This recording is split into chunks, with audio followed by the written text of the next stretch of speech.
सब में क्या पाई जाती है? मूल प्रवृत्ति पाई जाती है। क्या पाई जाती है? मूल प्रवृत्ति पाई जाती है। ठीक है, चलो ऑप्शन नंबर सी की तरफ जितने लोग भी गए थे, गुड मॉर्निंग आकांक्षा, गुड मॉर्निंग। तो सभी लोग पेन कापी लेकर बैठ गए हो ना? पेन कापी लेकर बैठो और देखो कि आपका कौन सा सही हो रहा। सब टिक करते जाओ और चेन बहुत लंबी है, श्रृंखला बहुत लंबी है। तो सभी साथी बिल्कुल पेशेंस के साथ, और घर में अगर कोई हो, है ना, तो उससे कह देना चाय पानी नाश्ता हमारे लिए रख दो भाई, आज हम मेहनत करने जा रहे हैं। ठीक है, और पढ़ाई के टाइम वैसे भी घर वाले सपोर्ट करते हैं। भारतीय संविधान में 6 से 14 वर्ष के बच्चों के लिए निशुल्क एवं अनिवार्य शिक्षा का जो अधिकार शामिल हुआ है वो कौन से आर्टिकल में शामिल हुआ है? बेहतरीन सा जबरदस्त वाला सवाल है, और देखते हैं कितने साथी बता पाते हैं। श्वेता कुमारी का भी सी आया था, बहुत बढ़िया श्वेता। चलो रुखसार का आ चुका है डी ऑप्शन, बहुत बढ़िया रुखसार। आर्टिकल 15 होगा, अनुच्छेद 15 होगा, या आर्टिकल 26 होगा, या आर्टिकल 45 होगा, या आर्टिकल 21A होगा। तो देखते हैं कितने साथी इसको सही कर पाते हैं। बहुत बढ़िया शर्मा जी, बहुत बढ़िया। D option, Saroj D option, Sarla, Mamta, सभी का डी आ रहा। तो याद रखना 86वां संविधान संशोधन हुआ था, 86वां संविधान संशोधन 2002 में हुआ था, और इसमें एक आर्टिकल जोड़ा गया था, और उस आर्टिकल का नाम है 21A, 21A। क्या है? 21A। अगर आपसे पूछा जाए कौन से संविधान संशोधन से, तो 86वां संविधान संशोधन हुआ था, और कब? 2002 में। वहां पर एक आर्टिकल शामिल किया गया, इसके तहत आर्टिकल 21A। और आर्टिकल 21A में कहा गया जो हमारे सामान्य बालक हैं, कितने, 6 से 14 वर्ष तक के बच्चों को कैसी शिक्षा दी जाए? तो निःशुल्क एवं अनिवार्य शिक्षा दी जाए। और जो हमारे थोड़ा सा कमजोर बालक हैं, या आप कह सकते हो हमारे जो पंग है ना, या जड़ बुद्धि जैसे भी बालक हैं, उनके लिए 6 से 18 वर्ष कर दिया गया था। कितना कर दिया गया था? 6 से 18 वर्ष। क्लियर है? चलो नेक्स्ट देखो, सवाल नंबर अगला होगा। अगला सवाल आपसे पूछा है तो इसका सही जवाब कर लो, डी ऑप्शन। नेक्स्ट देखो, तीसरा नंबर लगा, क्रैस्मर ने व्यक्ति के को निम्न में से किस प्रमुख प्रकारों में वर्गीकृत किया है? बहुत बढ़िया सा सवाल है। किसमें किया है? सुडौल काय में किया है, लंब काय में किया है, या गोल काय में किया है? तो भैया जो सुडौल काय होते हैं, एथलेटिक जिसको हम बोलते हैं, एस्थेनिक बोलते हैं लंब काय, और पिकनिक बोलते हैं गोल काय को। तो कौन बताएगा? क्रैस्मर के अनुसार व्यक्ति को निम्न प्रमुख प्रकारों में वर्गीकृत किया गया है। तो देखो, जो सुडौल काय होते हैं ये मतलब बिल्कुल फिट होते हैं। कैसे होते हैं? बिल्कुल फिट होते हैं, इनकी लंबाई चौड़ाई सब कुछ मतलब बॉडी से फिट। ये जो लंब काय होते हैं ये पतले दुबले होते हैं। कैसे होते हैं? पतले दुबले होते हैं, कमजोर कह सकते हो। ठीक है, लेकिन ये जो गोल काय होते हैं ये मोटे होते हैं। कैसे होते हैं? मोटे होते हैं, नाटे होते हैं। ठीक, तो ऐसे याद रखेंगे ना, पिकनिक पर ज्यादा जाओगे तो खाओगे पियोगे, फिर क्या हो जाओगे? मोटे हो जाओगे, है ना। लेकिन सुडौल काय का, तो सुडौल काय से ही लग रहा है कि भैया बिल्कुल देखो सुडौल शरीर बनी हुई है इसकी, फिट है बंदा, है ना। तो सुडौल मतलब फिट है बंदा, और लंब काय मतलब लंबा होता चला जा रहा है लेकिन पतला दुबला बहुत है। ठीक, ऐसे याद रखना है। ठीक, तो यहां पर हमारा क्या हो गया? सुडौल काय मतलब जो बिल्कुल फिट होंगे, और लंब काय मतलब जो पतले लंबे दुबले होंगे, और गोल काय मतलब जो बहुत मोटे होंगे, है ना। तो इसमें क्या हो जाएगा? सभी हो जाएगा। ऑप्शन नंबर डी क्या हो जाएगा? सही। नेक्स्ट देखो, सवाल नंबर चौथा देखो। सवाल नंबर चौथा कह रहा है पियाजे के अनुसार संज्ञानात्मक विकास की द्वितीय अवस्था है। बढ़िया से सवाल है, आसान से सवाल है। कुछ ऐसे आसान सवाल रखे जाते हैं जिससे आपका लेवल डाउन ना होने पाए, आप सवाल को, आसान सवालों को जल्दी से करना सीखो। तो कौन सा होगा भैया? औपचारिक संक्रियात्मक अवस्था होगी, या संवेदात्मक अवस्था होगी, या क्रियात्मक अवस्था होगी, पूर्व क्रियात्मक अवस्था होगी, या मूर्त होगी? तो जितने भी हमारे दोस्त यार भाई बहन साथी बराती, श्वेता कुमारी, आकांक्षा वर्मा, रीट, सरोज, सरला, ममता, सभी सी पर जा रहे हैं। क्या वास्तव में सी सही है? बिल्कुल सही है। अगर हम पहली अवस्था की बात करें तो सेंसरी मोटर स्टेज ये क्या है? पहली अवस्था है। कैसी अवस्था है? तो पहली अवस्था है। पहली अवस्था की बात करेंगे तो सेंसरी मोटर स्टेज है। दूसरी अवस्था की बात करेंगे तो दूसरी हमारी कौन सी है? पूर्व संक्रियात्मक अवस्था है। अगर तीसरी की बात करेंगे तो कौन सी है, मूर्त है। तीसरी कौन सी है, मूर्त है। और चौथी हमारी कौन सी है, तो औपचारिक संक्रियात्मक अवस्था, ये हमारी कौन सी है, चौथी। ऐसे सीक्वेंस होता है, ठीक है। पहली ये हो गई, दूसरी ये हो गई, तीसरी ये हो गई और चौथी ये हो गई। तो भैया पूछा कौन सा था, भैया मेरे पूछा था दूसरी, और दूसरी कौन सी है, दूसरी ये है। तो मतलब ऑप्शन नंबर सी क्या हो जाएगा, सी फॉर चेन्नई, बिल्कुल करेक्ट। नेक्स्ट देखो, सवाल नंबर होगा 5, जबरदस्त जिंदाबाद अंक है और बताना है निम्न में से कौन सा शिक्षा मनोविज्ञान की सर्वाधिक वस्तुनिष्ठ विधि है। क्या बात है, जबरदस्त सवाल लगा है। निम्न में से कौन सी शिक्षा मनोविज्ञान की सर्वाधिक व्यक्तिनिष्ठ विधि है। व्यक्तिनिष्ठ विधि हमारी कौन सी है भैया, सब्जेक्टिव मेथड हमारा कौन सा है, सब्जेक्टिव मेथड हमारा कौन सा है, व्यक्तिनिष्ठ विधि हमारी कौन सी है। बहिर्दर्शन होगी, अंतर्दर्शन होगी, निरीक्षण होगी या प्रयोगीकरण होगी। क्या लगाओगे, व्यक्तिनिष्ठ, व्यक्तिनिष्ठ, व्यक्तिनिष्ठ। जल्दी से बताओ क्या होगा इसका सही जवाब। सरला का आया है 5 का डी, सरला का आया है 5 का डी। बाकी लोग बताओ भाई, बाकी सभी लोग बताते चलें क्या होगा। तो देखो भाई मेरे सवाल के थोड़ा सा, अगर आप सवाल के शब्दों से खेलते, समझ रहे हो बात को, सवाल के शब्दों से खेलते तो वास्तव में आपका सवाल सही हो जाता है। कैसे, कुछ ऐसे कि मनोविज्ञान की सर्वाधिक व्यक्तिनिष्ठ, व्यक्ति व्यक्ति व्यक्ति मतलब हमारे अंदर क्या है, तो ये हम कैसे जानेंगे, अंतर्दर्शन से। कैसे जानेंगे, अंतर्दर्शन से। कैसे जानेंगे, अंतर्दर्शन से। तो जितने भी साथी लगाए थे सी ऑप्शन, निरीक्षण बिल्कुल महा गलत है, ऑब्जर्वेशन नहीं होगा। यहां पर व्यक्तिनिष्ठ विधि, सर्वाधिक व्यक्तिनिष्ठ विधि, सबसे अच्छी जो विधि है वो हमारी कौन सी है, अंतर्दर्शन। ठीक, ऑप्शन नंबर बी क्या हो जाएगा, बिल्कुल करेक्ट हो जाएगा। नेक्स्ट देखो, गलत भी काउंट करते चलना। नेक्स्ट देखो, सवाल नंबर 6 है, 6 है। क्या पूछा है, अल्बर्ट बंडूरा पूछा है। क्या पूछा है, अल्बर्ट बंडूरा पूछा है। और अल्बर्ट बंडूरा की बात करें तो अल्बर्ट बंडूरा निम्न में से किससे संबंधित है, व्यवहारवादी सिद्धांत, सामाजिक अधिगम सिद्धांत या संज्ञानात्मक विकास सिद्धांत या मनोलैंगिक विकास। तो क्या लगाओगे, जल्दी से बताओ, साइको सेक्सुअल डेवलपमेंट या कॉग्निटिव डेवलपमेंट या सोशल लर्निंग थ्योरी या बिहेवियरल थ्योरी, कौन सी लगाओगे। 4 ऑप्शन है और 4 में से बिल्कुल सही जवाब की ओर कितने साथी जा सकते हैं। गलत हो गया सरला, कोई बात नहीं, गलत हो गया, अभी आगे सब सही होता जाएगा। चलो फटाफट एक बार सभी साथी सेशन को बढ़िया से लाइक कर देंगे। लाइक नहीं किए हो, देखो लाइक करो, सेशन को शेयर कर दो, अपने दोस्त यार भाई बहन जो भी हो सभी को शेयर करो। तो यहां पर सही होगा, सही होगा कौन सा, संज्ञानात्मक होगा ना सही, बोलो। अल्बर्ट बंडूरा है, संज्ञानात्मक पर काहे जाओगे, किस पर जाओगे, सामाजिक अधिगम।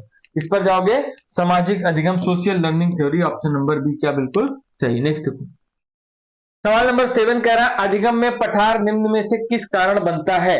किस कारण बनता है पठार, अभिप्रेरणा द्वारा बनता है, परिपक्वता द्वारा बनता है, थकान द्वारा बनता है या रुचि द्वारा बनता है। किसके द्वारा पठार, पठार बन गया भैया, ना तो आगे जा रहे हैं ना पीछे जा रहे हैं, वहीं पर रुके हुए हैं। तो ऑप्शन नंबर कौन सा हो जाएगा, रुचि ना। हाँ देखो दीपक कुमार भैया गुड मॉर्निंग। क्या लगाओगे भैया, क्या लगाओगे 7वें का, बोलो बोलो।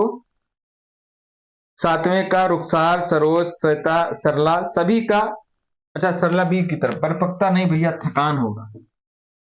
जब थक जाते हैं, कहते नहीं यार अब बहुत हम थक गए हैं, अब हमसे कुछ होगा नहीं, तो ना आगे जा रहे हैं ना पीछे जा रहे हैं, वहीं पर रुक गए। और पठार क्या होता है, आपको रोक देता है, आगे रास्ते सब बंद। ठीक, तो ये क्या है, सी ऑप्शन क्या हो जाएगा, बिल्कुल सही। नेक्स्ट देखो, सवाल नंबर 8 है दर्पण चित्र परीक्षण किससे, किसे मापन हेतु प्रयुक्त होता है। एक होता है दर्पण, मिरर ड्राइंग टेस्ट होता है, एक मिरर ड्राइंग टेस्ट होता है। और ये पूछा है किससे संबंधित होता है, अधिगम आंतरण को मतलब ट्रांसफर ऑफ लर्निंग को, या अधिगम की गति को रेट ऑफ लर्निंग को, या सृजनात्मकता को क्रिएटिविटी को, या अभिरुचि को इंटरेस्ट को। किसको होगा, अगर किसी भी साथी को पता हो मेरे भाई बहन को फटाक से बताएंगे इसका सही जवाब क्या होगा। बेहतरीन जबरदस्त सवाल लगा हुआ है और देखते हैं सवाल नंबर 8 का कितने साथी सही कर पाते हैं। सवाल नंबर 8 बिल्कुल जबरदस्त सवाल लगा है, किसका लगाओगे 8 का, बहुत बढ़िया रुखसार, बहुत बेहतरीन, बहुत बेहतरीन। 8 का ए ऑप्शन रुखसार ने दिया, सरोज ने सी दिया, सरला ने सी दिया। तो बहुत ढेर सारी शुभकामनाएं। जिन लोगों ने सी ऑप्शन को चूज किया वो बिल्कुल महागलत है। पूछो क्यों? क्योंकि दर्पण चित्र परीक्षण हमारा अधिगम के ट्रांसफर ऑफ लर्निंग के लिए होता है, अधिगम आंतरण के लिए होता है। याद रखना, ये किसके लिए होता है? अधिगम आंतरण के लिए। दर्पण का मतलब समझना, मिरर होता है। मिरर में क्या करते हो? देखते हो, और जैसे हो वैसे ही तो उसमें दिखोगे। और एक जगह सीखा गया ज्ञान दूसरी जगह पर क्या अंतर दिखाता है, ये किससे सीखोगे? दर्पण से। किससे सीखोगे? दर्पण से, मिरर ड्राइंग टेस्ट से। किससे सीखेंगे? मिरर ड्राइंग टेस्ट से। क्लियर है? तो ये हो जाएगा ऑप्शन नंबर ए, क्या हो जाएगा? बिल्कुल सही। सवाल नंबर होगा 9। सवाल नंबर 9 कह रहा है क्लाउड पिक्चर परीक्षण निम्न में से किसके मापन में प्रयुक्त होता है? बढ़िया सा सवाल है। क्लाउड पिक्चर परीक्षण व्यक्तित्व के लिए, बुद्धि के लिए, अभिक्षमता के लिए, अभिरुचि के लिए। अच्छा, एक पॉइंट तो इसमें आपको बिल्कुल सामने दिख रहा होगा कि भैया अगर हम बुद्धि की बात कर लें, इंटेलिजेंस की बात कर लें, तो एप्टीट्यूड क्या शामिल नहीं होगा उसमें? क्या हमारा अभिरुचि उसमें शामिल नहीं होगी? बिल्कुल होगी। लेकिन कहीं ना कहीं आपको व्यक्तित्व, पर्सनालिटी बिल्कुल अलग दिख रही होगी। क्या है? व्यक्तित्व बिल्कुल अलग दिख रही होगी इन तीनों से। और इन तीनों को कहीं ना कहीं आप देखो तो एक थोड़ा बहुत इसमें समानता जरूर दिख रही है। ठीक है, थोड़ा बहुत इन तीनों में क्या दिख रही है? समानता दिख रही है। तो इसलिए ऑप्शन नंबर ए क्या हो जाएगा? आपका सही हो जाएगा। चलो, बहुत स्पीड तो नहीं है, बता देना ज्यादा स्पीड हो तो। सवाल नंबर 10 है, कह रहा निम्न में से कौन सा विशिष्ट अधिगम विकलांगता का उदाहरण है? बढ़िया सा सवाल है। विकलांगता का उदाहरण है, निम्न में से कौन सा विशिष्ट अधिगम विकलांगता का उदाहरण है? अगर हम विकलांगता के उदाहरण की बात करें तो कौन सा होगा? चलो फटाफट सभी लोग बताओ, विकलांगता का उदाहरण। सवाल नंबर 10 बेहतरीन सा जबरदस्त सवाल लगा हुआ है। विकलांगता का उदाहरण कौन सा? मानसिक मंदता होगी, या डिसलेक्सिया होगी, या अटेंशन डिफिशिएट हाइपर डिसऑर्डर जिसको एडीएचडी बोला जाता है, एडीएचडी बोला जाता है, एडीएचडी बोला जाता है, या ऑटिज्म होगा। बेहतरीन सा सवाल है। अधिगम विकलांगता का उदाहरण है, कौन सा होगा? क्या लगाओगे? बुशरा कह रही सही है स्पीड से, और आंसर एक भी नहीं बता रही हूं। स्पीड सही है ये बता रही हूं। हिंदी लगाए हो क्या हाथ में? चलो बताना। 10 नंबर आपकी स्क्रीन पर है। तो मानसिक मंदता होगा, डिसलेक्सिया होगा, टेंशन, ये एडीएचडी होगा, या ऑटिज्म होगा। तो कितने साथी बता सकते हैं? सरोज जी का ए आ रहा, दीपक का ए आ रहा, श्वेता कुमारी का ए आ रहा। तो भाई मेरे एक बात समझना, डिसलेक्सिया जो हमारा होता है, डिसलेक्सिया किससे संबंधित होता है? बोलो, डिसलेक्सिया किससे संबंधित होता है? कौन बताएगा? डिसलेक्सिया जो हमारा होता है ये किससे संबंधित होता है? मानसिक मंदता का मतलब हो गया कि मानसिक में कुछ ना कुछ हमारा क्या हो रहा है, गति धीमी होती जा रही।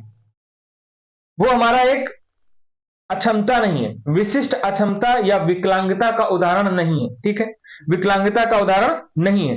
आप इतना बता दो सिर्फ खाली कि डिसलेक्सिया किससे संबंधित है। डिसलेक्सिया हमारा किससे संबंधित है? पठन से संबंधित है कि लिखने से संबंधित है? कौन सा डिसऑर्डर होता है जब डिसलेक्सिया होता है? कौन बताएगा? बहुत बढ़िया, बहुत बढ़िया। पढ़ने लिखने में दिक्कत हो तो हमारा क्या होता है? सिर्फ पढ़ने वाले में हमारा क्या लिखा जाता है? डिसलेक्सिया। क्या होता है? डिसलेक्सिया, पठन विकार। ठीक है, पठन विकार जिसको कहा जाता है। तो भैया पठन विकार एक हमारी क्या है? विकलांगता है। पठन विकार हमारी एक क्या है? विकलांगता है। अगर हम मानसिक मंदता की बात करें तो मानसिक मंदता हमारी कोई विकलांगता नहीं है। कोई बच्चा तेज होता है, कोई बच्चा धीमा होता है। एडीएचडी जो हमारा होता है, एडीएचडी जो हमारा होता है अटेंशन, ये हमारा ध्यान नहीं दे पाता है बच्चा अटेंशन नहीं दे पाता है, तो वो विकार होता है जो बच्चा हमारा अटेंशन नहीं दे पाता। ऑटिज्म मतलब, ऑटिज्म वो होता है जो संप्रेषण नहीं कर पाता है। क्या नहीं कर पाता है? संप्रेषण नहीं कर पाता है, कम्युनिकेशन नहीं कर पाता, उसके लिए होता है। ठीक है, ये हमारा ध्यान के लिए होता है, ये हमारा संप्रेषण के लिए होता है, और ये हमारा मानसिक मंदता मतलब मानसिक आप कह सकते हो धीमी हो गई, ठीक है, गति धीमी हो गई। लेकिन डिसलेक्सिया हमारा क्या है, एक विकार है, तो ये हमारा किसमें शामिल होता है, विकलांगता का उदाहरण है। किसका उदाहरण है, विकलांगता का। तो ऑप्शन नंबर बी क्या हो जाएगा, बिल्कुल सही। सवाल नंबर 11 होगा, और सवाल नंबर 11 क्या कह रहा है, कह रहा है शिक्षा में फ्रोबेल का महत्वपूर्ण योगदान था डॉट विकास में। कौन से विकास में था, तो व्यवसायिक स्कूल में था, या पब्लिक स्कूल में था, या किंडर गार्डन में था, या लैटिन स्कूल में था। 4 ऑप्शन लगे हुए हैं, क्या लगाओगे। सवाल नंबर होगा 11, और सवाल नंबर 11 का क्या आंसर होगा, सभी साथी बताएं। तो फ्रोबेल का नाम जैसे ही आता है सभी को पता होगा, फ्रोबेल का नाम जैसे ही आता है तो किंडरगार्टन विधि भी इन्होंने दी है, फ्रोबेल ने। किसने दी है, किंडरगार्टन विधि किसने दी है, फ्रोबेल ने दी है। तो ऑप्शन नंबर सी सही, सभी लोग सही कर रहे होंगे। बहुत बढ़िया, सी की तरफ जा रहे हैं। आकांक्षा, रुखसार, सरोज, श्वेता, सरला, बहुत बेहतरीन। ऑप्शन नंबर सी, दीपक भैया बहुत अच्छे, ठीक है, सभी लोग सी की तरफ जा रहे हैं। तो एक बात और बता देना, अगर हम पूछे फ्रोबेल ने यहां पर किंडरगार्टन दिया, ठीक है, लेकिन अगर आपसे सवाल बने कि खेल विधि, क्या पूछा जाए, खेल विधि। अच्छा, खेल ये भी, खेल से संबंधित ये भी है, याद रखना, खेल से संबंधित ये भी है। लेकिन अगर आपसे सिर्फ पूछे कि खेल विधि के जनक कौन है, खेल विधि के जनक कौन है, खेल विधि किसके द्वारा दी गई, तब मेरे भाई क्या बताओगे, खेल विधि किसके द्वारा दी गई, तो क्या बताओगे। सवाल नंबर होगा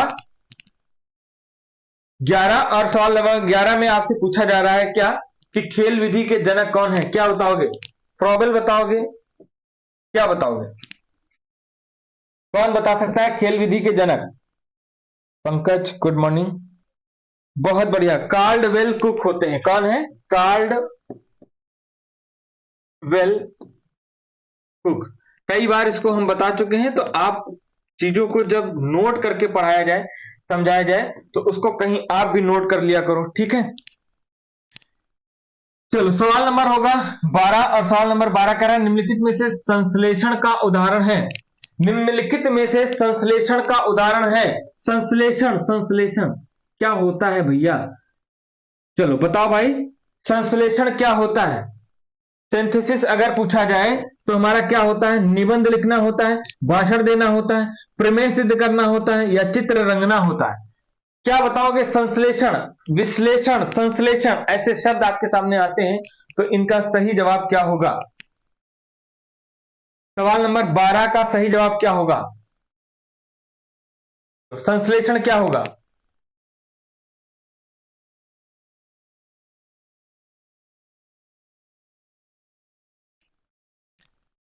बारह का सी जा रहे हैं, कुछ लोग डी जा रहे हैं, बहुत अच्छे, बहुत बढ़िया।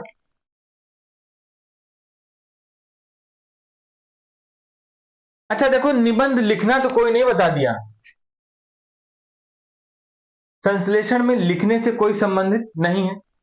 भाषण देना भी हमारा गलत है, प्रमेय को सिद्ध करना भी गलत है, लेकिन चित्र को रंगना, अब देखो ध्यान से सुनना, मान लो कोई चित्र है, ड्राइंग है, अब अगर इस चित्र को रंगेंगे हम, रंगने का मतलब यहां पर समझना, पेंटिंग पिक्चर का मतलब होता है कि अगर इस पिक्चर को हम रंग रहे हैं, तो ध्यान से देखना, अगर इस पिक्चर को रंग रहे हैं तो इसको हम पूरा कवर अप कर रहे हैं। तो जहां पर, ध्यान से सुनना, थोड़ा सा लॉजिक सवाल है, अगर जहां पर संश्लेषण की बात आती है तो संश्लेषण का मतलब होता है कि चीजों को पूरा डिस्क्राइब करना, चीजों को क्या करना, पूरा डिस्क्राइब करना। और अगर हम चित्र को भरेंगे या चित्र को रंगेंगे, अगर यहां पर चित्र भरना भी आ जाता, चित्र भरना भी आ जाता, तब भी हमारा ऑप्शन क्या हो जाता, सही हो जाता है, ठीक है। ये हमारा किसमें जाता है, संश्लेषण में, किसमें जाएगा, संश्लेषण में, ठीक है। नेक्स्ट देखो, सवाल नंबर 13 होगा, सीखने का वह मॉडल जो बच्चों की सृजनात्मकता को उत्प्रेरित करता है। सीखने का वह मॉडल जो बच्चों की सृजनात्मकता को उत्प्रेरित करता है, बैंकिंग मॉडल होगा, रचनावादी मॉडल होगा, या प्रोग्रामिंग मॉडल होगा, या इनमें से कोई नहीं होगा। सवाल नंबर 13, मतलब 13 सवाल है, और 13 का सही जवाब क्या होगा, 13 का सही जवाब क्या होगा। तो 13 में तो कोई गलती करेगा नहीं, 13 में कोई गलती नहीं करेगा, क्यों नहीं करेगा, क्योंकि यहां पर सीखने का मॉडल कह दिया। क्या कह दिया, सीखने के लिए या सीखने का मॉडल, तो जहां पर करके सीखने पर बल दिया जाए, करके सीखने पर बल दिया जाए, तो याद रखना जहां पर करके सीखने पर बल दिया जाता है वो हमारा क्या कहलाता है, लर्निंग बाय डूइंग कहलाता है। और लर्निंग बाय डूइंग कब होगा, जब हम रचनावादी मॉडल पर काम करेंगे। किस पर काम करेंगे, रचनावादी मॉडल पर अगर हम काम करेंगे तो हमारा क्या होगा, सीखने का मॉडल कहलाएगा, सीखने का मॉडल। तो सीखने का मॉडल हमारा कौन सा हो जाएगा, रचनावादी।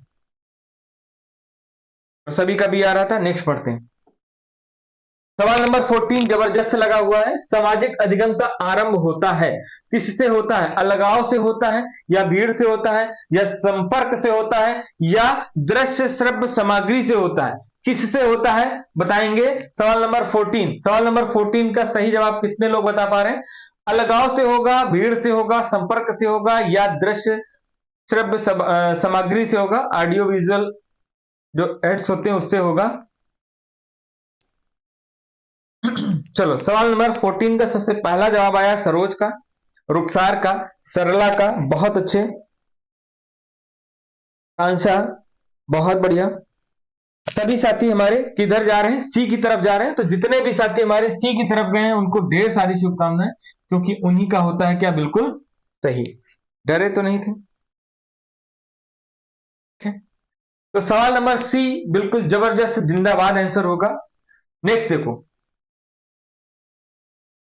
अगर सवाल नंबर 15 आपसे पूछा कि बालक के शारीरिक व क्रियात्मक विकास की दिशा होती है, कैसे होती भैया, सिर से पैर तथा शरीर के बाहर से मध्य की ओर होती है, या सिर से पैर तथा शरीर के मध्य से बाहर की ओर होती है, या पैर से सिर तथा सिर के शरीर के बाहर से मध्य की ओर होती है, या पैर से सिर तथा शरीर के मध्य से बाहर की ओर। चार ऑप्शन है, चार ऑप्शन है, और देखते हैं क्या लगाओगे। इस सवाल का सही जवाब कितने साथी दे पाते हैं ये देखना है, क्योंकि सवाल बहुत जबरदस्त लगा है। और ये भी बताना है कौन कौन से विकास हैं, ठीक है, ये भी आपको बताना है कौन कौन से विकास हैं।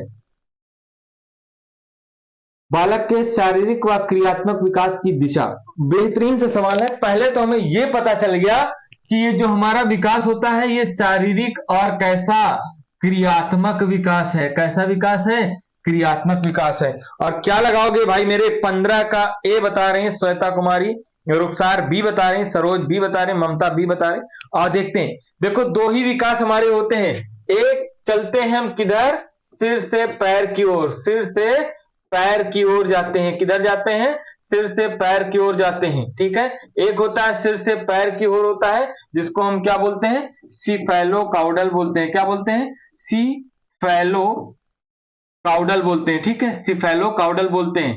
एक ये होता है, और एक होता है हमारा मध्य से या अंदर से बाहर की ओर, मध्य से, या इसी को हम अंदर से बाहर की ओर बोलते हैं। क्या बोलते हैं, अंदर से बाहर की ओर बोलते हैं। और इसको हम बोलते हैं प्रॉक्सिमोडिस्टल। क्या बोलते हैं, प्रॉक्सिमोडिस्टल। क्या बोलते हैं, प्रॉक्सिमोडिस्टल।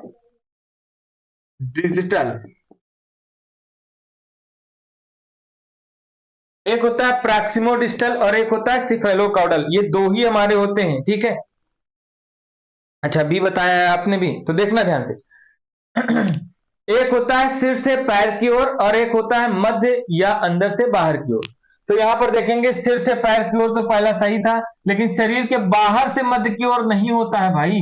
फिर कह रहा है सिर से पैर की ओर तथा शरीर के मध्य से बाहर की ओर, यही ऑप्शन क्या हो जाएगा, सही। अब देखो यहां से 3 सवाल बनने की संभावना।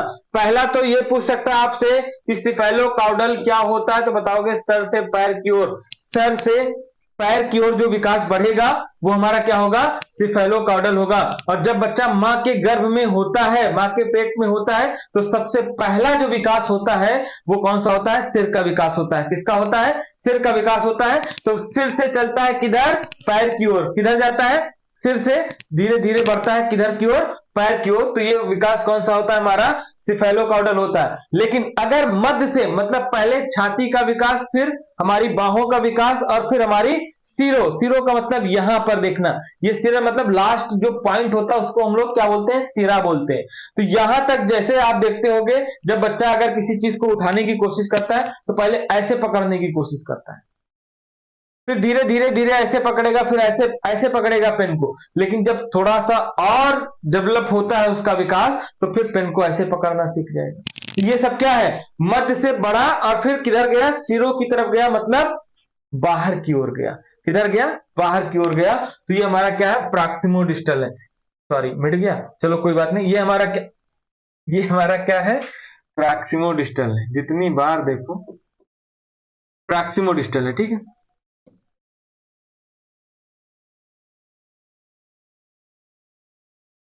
प्रॉक्सिमो डिस्टल, ठीक है। तो ये दो प्रकार के हमारे विकास होते हैं, क्लियर है। तो जैसे भी सवाल बने कर ले जाओगे ना, बिल्कुल। नेक्स्ट देखो, सवाल नंबर 16 है और 16 जबरदस्त सवाल है। श्रवण बाधित बच्चों को पढ़ाने के लिए क्या प्रयुक्त की जाती है। श्रवण बाधित मतलब हमारा बच्चा सुनने में जिसको दिक्कत हो तो उसके लिए क्या करोगे, ब्रेल लिपि करोगे या यंत्र का प्रयोग करोगे, डिवाइस का प्रयोग करोगे या सांकेतिक भाषा का प्रयोग करोगे या ऑल ऑफ दीज होगा, ये सभी होंगे। सवाल नंबर 16, सवाल नंबर 16 क्या होगा भाई, ब्रेल लिपि। ब्रेल लिपि किसके लिए होती है, अच्छा डी। बहुत मार खाओगे तुम लोग, सरला, सरोज, आकांक्षा, कहां दिमाग है, कहां दिमाग है बताओ। डी ऑप्शन जितने भी साथी बता रहे हैं, कभी कभी ये भी देख लिया करो कि ब्रेल लिपि किसके लिए होती है, जिसको दिखाई नहीं देता है, ये किसके लिए होगी, दिखने वाले के लिए। यहां पर पूछा है जिसको सुनने में दिक्कत है और तुम देखने में दिक्कत की बात कर रहे हो, तो ये तो बिल्कुल होने से रहा। जब ये नहीं होगा तो ये भी नहीं होगा, तो बचेगा कौन सा, सांकेतिक भाषा। भैया जब सामने वाले को सुनाई नहीं देता है तो हम इशारों से बात करते हैं कि नहीं, हाँ, ऐसे कर लो, ऐसे कर लो, ऐसे बनाते रहते कुछ ना कुछ, तो वो इशारे से, संकेत से समझता है, ठीक।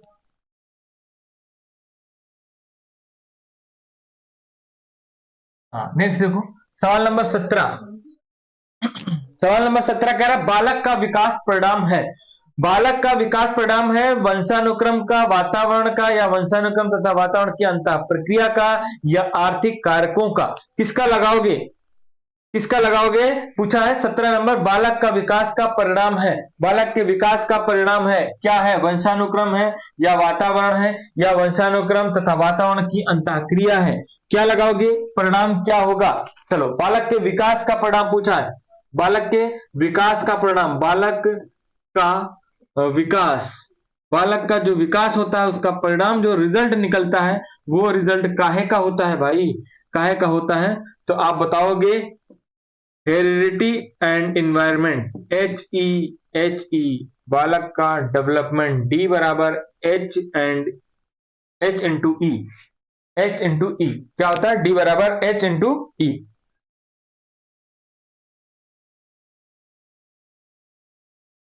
दीपक कह रहे हैं सर जी खेत में काम करते हुए वीडियो देख रहे हैं, बहुत बहुत धन्यवाद। ऐसे ही लगन, ऐसे ही चेष्टा, ऐसे ही जिज्ञासा होनी चाहिए, है ना। कोई भी काम करते रहो, अगर पढ़ाई करना है और पढ़ाई के उद्देश्य से आप निकले हो, पढ़ाई के उद्देश्य से अभी आपका टारगेट है, लक्ष्य है, तो बिल्कुल कहीं पर भी रहो, है ना। और अब तो सुविधा इतनी अच्छी हो गई है कि घर बैठे आप पढ़ रहे हो, सोचो कितनी बड़ी सुविधा हो गई है। नेक्स्ट देखो, परीक्षा के स्थान पर सतत और व्यापक मूल्यांकन गुणवत्ता मूलक शिक्षा के लिए अधिक उपयुक्त है, क्योंकि सतत एवं व्यापक मूल्यांकन के बारे में समझने, CCE कंटिन्यूअस कॉम्प्रिहेंसिव इवैल्यूएशन, जिसको हम सतत एवं व्यापक मूल्यांकन बोलते हैं। क्या बोलते हैं, सतत एवं व्यापक मूल्यांकन बोलते हैं। क्या बोलते हैं, सतत एवं व्यापक मूल्यांकन, सतत एवं व्यापक मूल्यांकन। सतत एवं व्यापक मूल्यांकन जो हमारा होता है इसको हम इंग्लिश में कॉन्टिन्यूअस कॉम्प्रिहेंसिव इवैल्यूएशन के नाम से जानते हैं, ठीक है। जिसको हिंदी में सतत एवं व्यापक मूल्यांकन कहा जाता है। और अगर सतत एवं व्यापक मूल्यांकन की बात करेंगे तो सतत और व्यापक मूल्यांकन में कौन कौन से पक्ष आएंगे? तो ज्ञानात्मक पक्ष होगा। कौन सा पक्ष होगा? ज्ञानात्मक पक्ष होगा। और कौन सा होगा? तो आप बताओगे भावात्मक पक्ष होगा। कौन सा पक्ष होगा? भावात्मक पक्ष होगा। और अगर तीसरे की बात करेंगे तो तीसरा कौन सा होगा? क्रियात्मक पक्ष होगा। तीसरा कौन सा होगा? क्रियात्मक पक्ष होगा। ये तीनों पक्ष का अगर साथ में किया जाएगा तो किसमें जाएगा? व्यापक में जाएगा। लेकिन अगर किसी सिंगल एक का किया जाएगा, चाहे वो ज्ञानात्मक का हो, तब किसमें जाएगा? सतत में। या वो भावात्मक का सिंगल किया जाए तब भी किसमें जाएगा? सतत में। अगर वो सिंगल क्रियात्मक का किया जाए तब भी किसमें जाएगा? सतत में। तो ये आप बात याद रखना, अगर तीनों का साथ में किया जाए, अगर तीनों को साथ में मिला दिया जाए, और अगर तीनों को साथ में मिला दिया जाएगा तो हमारा किसमें चला जाएगा? व्यापक में चला जाएगा। तीनों को अगर साथ में मिला दिया जाएगा तो हमारा किसमें चला जाएगा? व्यापक में चला जाएगा। चलो खैर, वो बात तो अलग हो गई, लेकिन यहां पर पूछा क्या है कि परीक्षा के स्थान पर, मतलब परीक्षा के स्थान पर क्या कर दिया जाए? सतत और व्यापक मूल्यांकन की गुणवत्ता मूलक शिक्षा के लिए अधिक उपयुक्त है, क्योंकि इसमें क्या होता है? संज्ञानात्मक क्षेत्र का मूल्यांकन किया जाता है, या सह संज्ञानात्मक क्षेत्र का मूल्यांकन किया जाता है, या मूल्यांकन सतत एवं व्यापक क्षेत्रों का होता है, या उपर्युक्त सभी। बहुत सिंपल सा सवाल था, और देखो सिंपल सा सवाल था, सभी पक्षों को भी शामिल कर दिया गया यहां पर। ठीक है, संज्ञानात्मक क्षेत्र का मूल्यांकन किया जाता है, मूल्यांकन सभी व्यापक क्षेत्रों का होता है ना। तो इसका मतलब डी ऑप्शन क्या हो जाएगा? बिल्कुल करेक्ट हो जाएगा।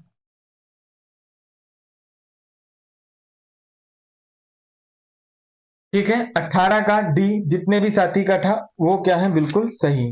18 का डी ऑप्शन क्या हो गया? बिल्कुल सही हो गया। तो पढ़ो नेक्स्ट 19 नंबर। 19 नंबर सवाल आपकी स्क्रीन पर है। 19 का सही जवाब क्या होगा? मूल्यांकन का उद्देश्य है, मूल्यांकन का उद्देश्य है बच्चों को उत्तीर्ण अनुत्तीर्ण घोषित करना, या बच्चा क्या सीखा है ये जानना, या बच्चे के सीखने में आई कठिनाई को जानना, या उपर्युक्त सभी। बेहतरीन सा सवाल है, बढ़िया सा सवाल है। सवाल नंबर होगा 19, और सवाल नंबर 19 का जबरदस्त आंसर आना चाहिए भाई। क्या होगा सवाल नंबर 19? दिख नहीं रहा है सही? कैसे नहीं दिख रहा भाई सही?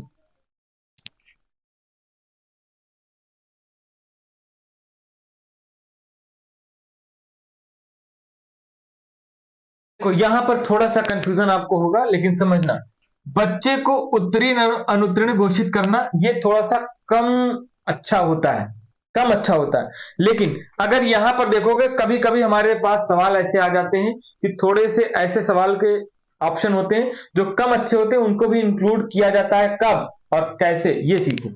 जैसे यहां पर बच्चा क्या सीखा है ये जानना, ये आपके एग्जाम का सवाल है, और सीटेट परीक्षा में पूछा हुआ सवाल है, और आयोग के द्वारा क्या आंसर दिया गया था ये ध्यान से सुनना। बच्चा क्या सीखा है ये जानना, ये तो सबसे अच्छी बात है भैया। बच्चा क्या सीखा है, इतने दिन से हम पढ़ा रहे हैं, और उसका जांच परख तो करें कि वो क्या सीखा है। बिल्कुल बेस्ट है। बच्चे के सीखने में आई कठिनाई को जानना, मतलब भैया क्या दिक्कत आ रही है इसको, जो उसको सीख नहीं पाया है, या क्या दिक्कत है जिससे ये सीख नहीं रहा है, ये सारी चीजें जानना, ये भी क्या है? बेस्ट है।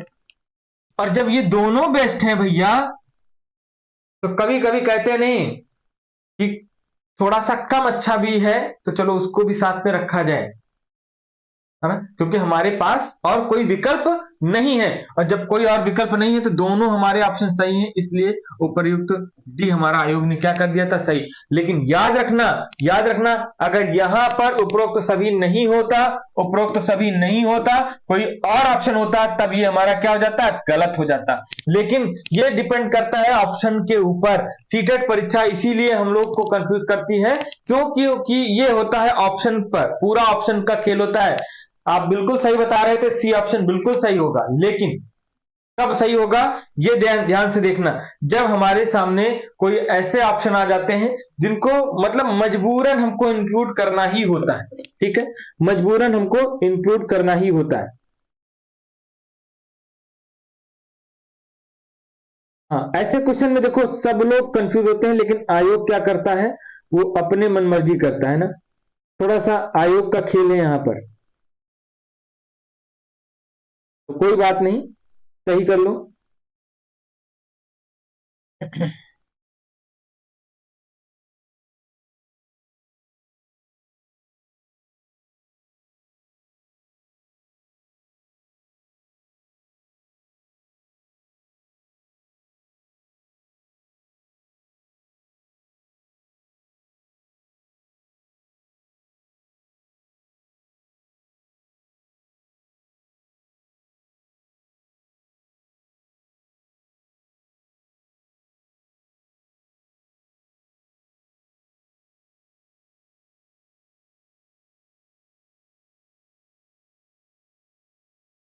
देखो, सवाल नंबर होगा 20 कह रहा है संकेत अधिगम के अंतर्गत निम्नलिखित सीखा जाता है।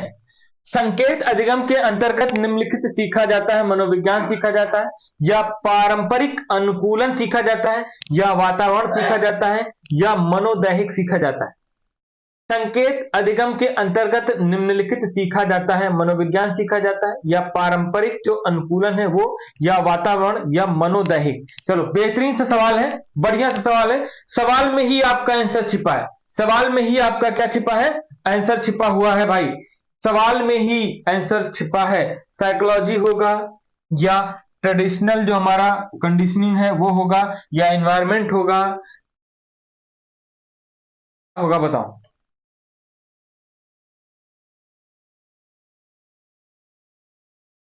इतना ध्यान से देखो, संकेत जो हमारा सिंबॉलिक या सिग्नल जो हमारा लर्निंग होता है, ठीक, अधिगम के अंतर्गत निम्नलिखित सीखा जाता है।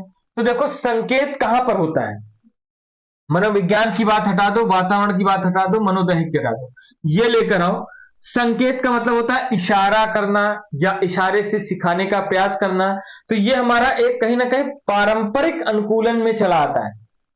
जैसे जब बच्चा हमारा छोटा होता है तो ध्यान दो, उसको हम शब्दों के अनुसार नहीं, इशारे से, देखो वो वहां पर गिलास रखा है, तो पहले से वो गिलास को नहीं जानता है, लेकिन ट्रेडिशनल ये अनुकूलन है, संकेत अधिगम, कि गिलास की तरफ अगर इशारा करके 4 बार गिलास का नाम लेंगे तो हो सकता है धीरे धीरे धीरे धीरे वो समझ जाए कि जब मम्मा हमको इशारा करती हैं गिलास देखकर, तो वो समझेगा अच्छा ये गिलास की तरफ इशारा कर रहे हैं। ठीक है, या किसी जानवर को दिखा रहे हैं, ये बिल्ली है, इशारा कर रहे हैं 4 बार 6 बार, तो उसको धीरे धीरे संकेत के माध्यम से क्या होता जाता है? अधिगम होता जाता है। तो वो हमारा क्या है? पारंपरिक अनुकूलन है। कैसा अनुकूलन है? पारंपरिक। तो ऑप्शन नंबर बी क्या हो जाएगा? बिल्कुल सही।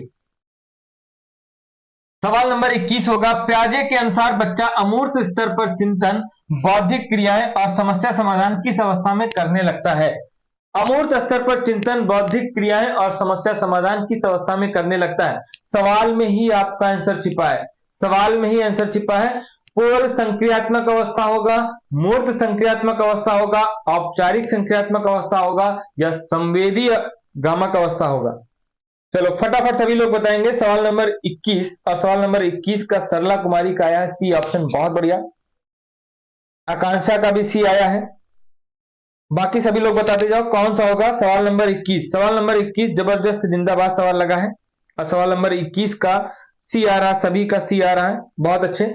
तो ध्यान देंगे, यहां पर लिखा था अमूर्त स्तर पर चिंतन, और जैसे ही अमूर्त स्तर पर चिंतन, देखो 2 पॉइंट याद रखना, अगर सवाल में मूर्त लिखा हो, क्या लिखा हो? मूर्त लिखा हो, सवाल में क्या हो? मूर्त, तो ऑप्शन भी कौन सा ढूंढेंगे? मूर्त वाला। ऑप्शन भी कौन सा ढूंढेंगे? मूर्त वाला। अगर सवाल में लिखा हो अमूर्त, अगर सवाल में क्या लिखा हो? अमूर्त, अगर सवाल में लिखा हो अमूर्त, ऑप्शन भी कौन सा होगा? अमूर्त वाला होगा। ऑप्शन भी कौन सा होगा? अमूर्त वाला होगा। ठीक है, सवाल में अगर मूर्त तो ऑप्शन भी कैसा? मूर्त। सवाल में अगर अमूर्त, सॉरी, सवाल में अगर मूर्त तो ऑप्शन कौन सा? मूर्त। और सवाल में अगर अमूर्त तो ऑप्शन भी कौन सा? अमूर्त। तो यहां पर देखेंगे, अमूर्त को ही क्या बोलते हैं? औपचारिक संक्रियात्मक अवस्था। अमूर्त को ही क्या बोलते हैं? Formal operational stage. क्या बोलते हैं? Formal operational stage. और इसकी एज क्या होती है? 11 से आगे, या 11 से 15, या 11 से 16। ठीक है, नेक्स्ट देखो,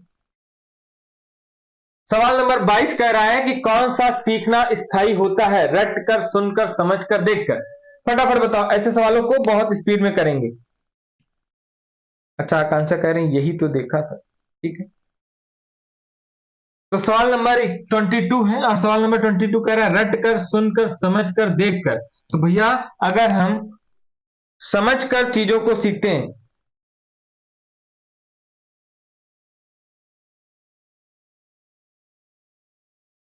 सर जी हम बहुत सोच कर रिप्लाई करेंगे, जल्दी में गलत। चलो ठीक है, मॉडरेट लेकर चलें, ना बहुत तेज ना बहुत धीमे, कभी तेज कभी धीमे, कभी तेज कभी धीमे, ऐसे चलेंगे। ठीक, चलो सवाल नंबर 23 देखो, जो आसान सवाल होंगे उनको हम फोकस नहीं करेंगे ज्यादा। एक 13 वर्षीय बालक बात बात में अपने बड़ों से झगड़ा करने लगता है, हमेशा स्वयं को सही साबित करने की कोशिश करता है। वह विकास की किस अवस्था में होगा? प्रारंभिक बाल्यावस्था में होगा, युवावस्था में होगा, किशोरावस्था में होगा, बाल्यावस्था में होगा? इस सवाल को समझाने का मतलब नहीं है ना? क्यों? क्योंकि आप इस सवाल का आंसर तुरंत दे देंगे। सवाल नंबर होगा 23, और सवाल नंबर 23 का क्या होगा जवाब? बोलो बोलो, जल्दी से बोलो। जितनी तेज आप आंसर दोगे उतनी तेज हम सवाल दूसरा लगा देंगे। जितनी स्पीड में आपका आंसर आएगा, देखो भाई, कुछ का डी आ रहा, कुछ का बी आ रहा। सरला का बी आया है, और श्वेता कुमारी का तीसरा आया है। श्वेता कुमारी का कौन सा आया है? D option. भाई देखो श्वेता, आपने गलत कर दिया। भले थोड़ा सा कम करो लेकिन सही करो, है ना? सोच समझ के आंसर दो, जल्दबाजी में नहीं, थोड़ा सा सोच समझ के दो। भैया यहां पर पूछा था, देखो सबसे पहला लॉजिक, अगर हमारे दिमाग में थोड़ा सा भी लॉजिक हो तो यहां क्या लिखा है? 13 वर्षीय बालक। हमको कुछ करना ही नहीं था। जैसे हम शैशवावस्था की बात करते हैं, आज याद रखना, शैशवावस्था की बात करेंगे।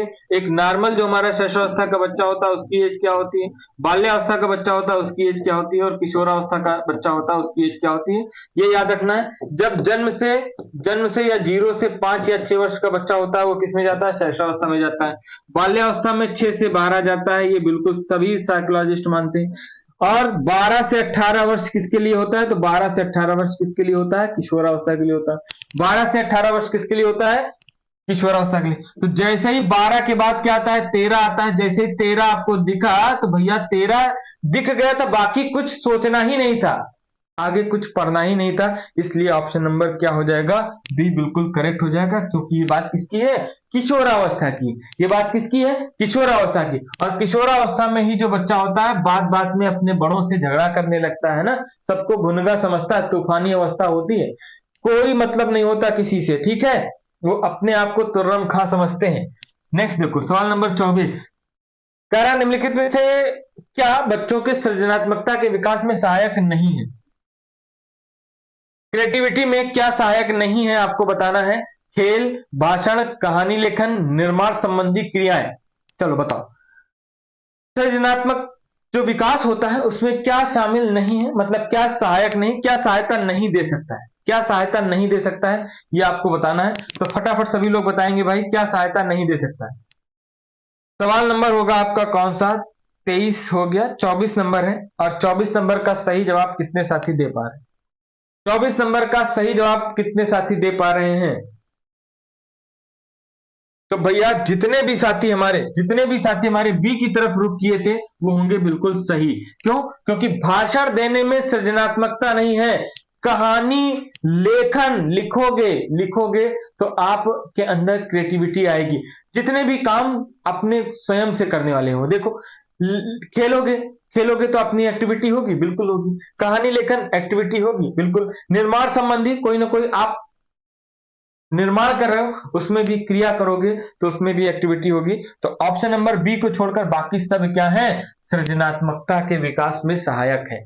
बाकी सब क्या है? सृजनात्मकता के विकास में क्या है? सहायक है। सवाल नंबर होगा नेक्स्ट, 25 नंबर कह रहा है सीखने का क्लासिकल कंडीशनिंग सिद्धांत प्रतिपादित किया किसने? कौन बताएगा? क्लासिकल कंडीशनल थ्योरी किसकी है? स्किनर की है, पॉलाव की है, थॉर्नडाइक की है, या कोहलबर्ग की है? Classical conditional theory. अच्छा, संडे की क्लास का टाइमिंग चेंज करके शाम को ले लें। चलो भाई, कोशिश पूरी करेंगे कि संडे को क्लास हम क्या करें, शाम को लिया करें। संडे को थोड़ा सा ऑफलाइन बैचेस नहीं होते हैं और हम भी फ्री होते हैं, तो किसी से मिलना मिलाना होता है ना? तो संडे को मिल लेते हैं। चलो, अगर आप कहते हो तो संडे को मुलाकात नहीं करेंगे, फिर किसी दिन कर लिया करेंगे, ठीक है? चलो कोई बात नहीं, संडे को हम लोग कोशिश करेंगे कि शाम की क्लास को, बाकी अगर मॉर्निंग में दिक्कत ना हो तो मॉर्निंग सबसे बेस्ट रहता है। पढ़ लिया अच्छे से, तैयार हो गया, बिल्कुल दिन भर फ्री रहे। तो क्या कुछ लोग बी पर जा रहे हैं, कुछ लोग डी पर जा रहे हैं, क्या बताओगे भैया?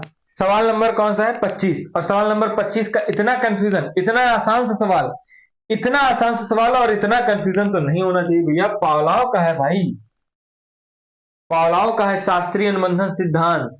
पावलाव का है क्लासिकल कंडीशनल थ्योरी, मतलब शास्त्रीय अनुबंधन सिद्धांत, शास्त्रीय अनुबंधन सिद्धांत। और शास्त्रीय अनुबंधन सिद्धांत किसका है? और याद रखना, कभी कभी डायरेक्ट इंग्लिश में ही हिंदी कर देता है, ठीक? तो दोनों आपको याद रखने हैं। क्लासिकल कंडीशनल थ्योरी किसकी है? अच्छा चलो ठीक है भाई, प्रयास किया जाएगा। नेक्स्ट देखो, सवाल नंबर होगा, जन्म के समय लगी चोट या भ्रूण क्षति की वजह से आई मानसिक मंदता क्या कहलाती है? जैविक मंदता कहलाएगी, पारिवारिक मंदता कहलाएगी, आकस्मिक मंदता कहलाएगी, या चिकित्सा मंदता कहलाएगी? कौन सी मंदता होगी आपको बताना है। सवाल नंबर 26, सवाल नंबर 26 में कौन सी मंदता होगी? आकस्मिक होगी, पारिवारिक होगी, जैविक होगी, चिकित्सा होगी?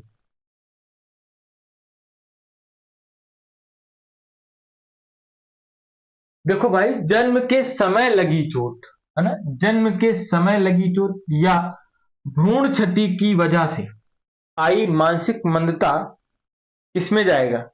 जैविक मंदता में जाएगा, पारिवारिक मंदता में जाएगा, आकस्मिक में जाएगा, या चिकित्सा में जाएगा?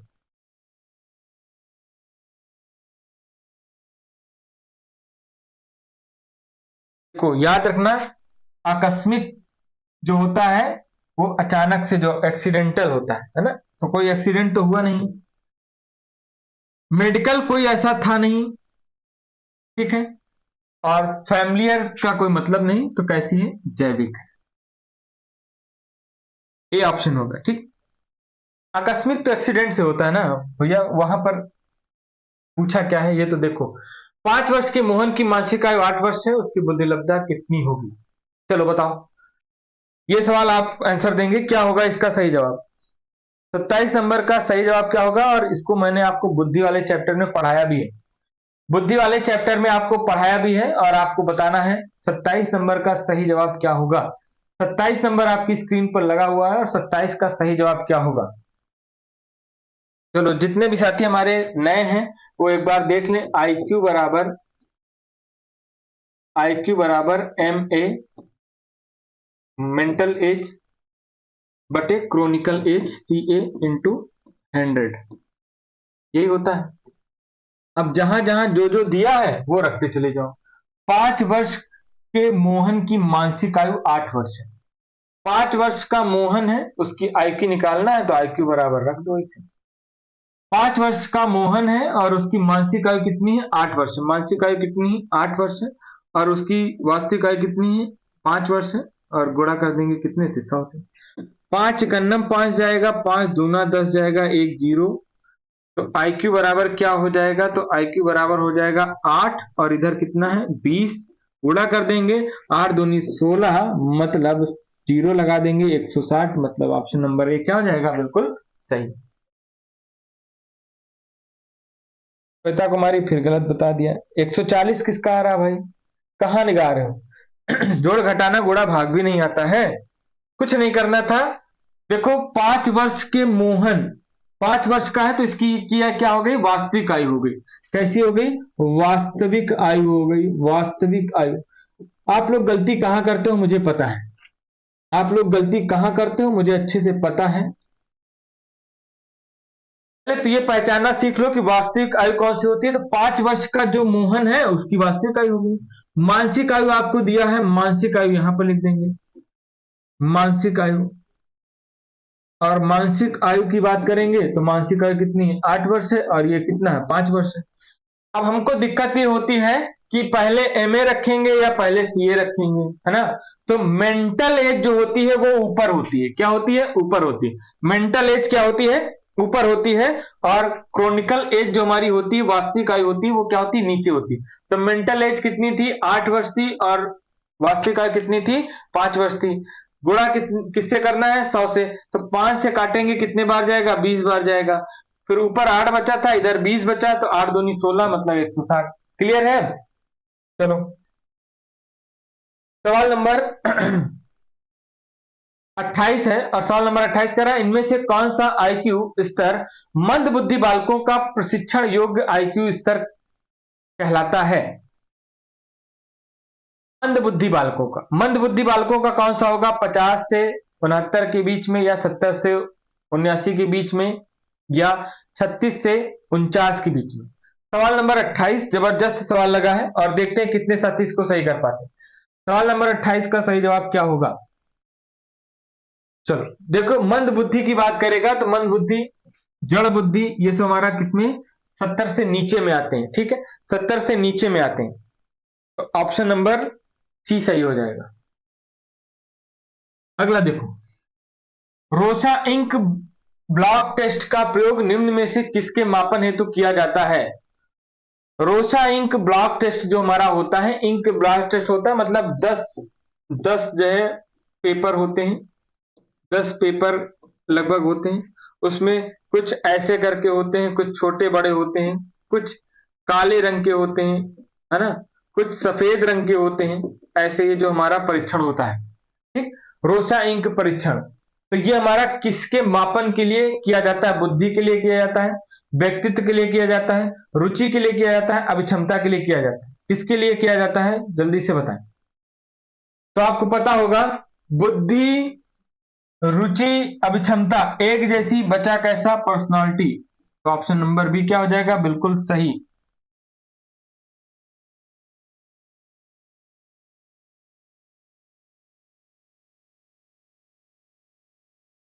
नेक्स्ट देखो, सवाल नंबर होगा 30। कह रहा है यह विस्मृति का कारण नहीं है। विस्मृति मतलब फॉरगेटिंग का कारण नहीं है। कौन सा? भूलने का कारण नहीं है। स्मरण की इच्छा, स्मरण करने की इच्छा, या सीखने में कमी, या मानसिक द्वंद, या सीखने की दोषपूर्ण विधियां। सवाल नंबर 30 बेहतरीन से सवाल है। यह विस्मृति का कारण नहीं है। कौन सा एक होगा जो कारण नहीं होगा? बाकी सब कारण हो गए, बाकी सब भूलने के कारण होंगे। जो हम लोग भूल जाते हैं बार बार, वो सारे कारण हो सकते हैं किसी एक को छोड़कर। स्मरण करने की इच्छा या सीखने में अगर कमी है तब भी हम भूल जाएंगे। मानसिक कॉन्फ्लिक्ट हो रहा, हमें बहुत द्वंद हो रहा, तब भी भूल जाएंगे। और सीखने की दोषपूर्ण विधियां हैं तब भी भूल जाएंगे। बाकी सिर्फ एक को छोड़कर, अगर हमारे अंदर डिजायर है हमको रिमेंबर करने का, हमको सीखने का, हमें याद करने का, तो भैया इसको छोड़कर बाकी सब क्या है? भूलने की कारण हो सकते हैं। तो 30 का कौन सा हो जाएगा? A option. देखो 31 नंबर कह रहा है वह विज्ञान जो संख्यात्मक पदार्थ को एकत्र करने की, विभाजित करने, प्रस्तुत करने, तुलना करने और व्याख्या करने की विधि से संबंधित है, क्या कहलाता है? गणित कहलाएगा, सांख्यिकी कहलाएगा, ज्यामिति कहलाएगा, या संभाव्यता कहलाएगा, प्रोबेबिलिटी कहलाएगा। चलो सवाल नंबर 31 होगा, और सवाल नंबर 31 का सही जवाब कितने लोग दे पा रहे हैं फटाफट बताओ। सवाल नंबर 31 बताओ। 28 नंबर क्वेश्चन, 28 नंबर में क्या हो गया भाई? एक बार देख लेते हैं 28 नंबर।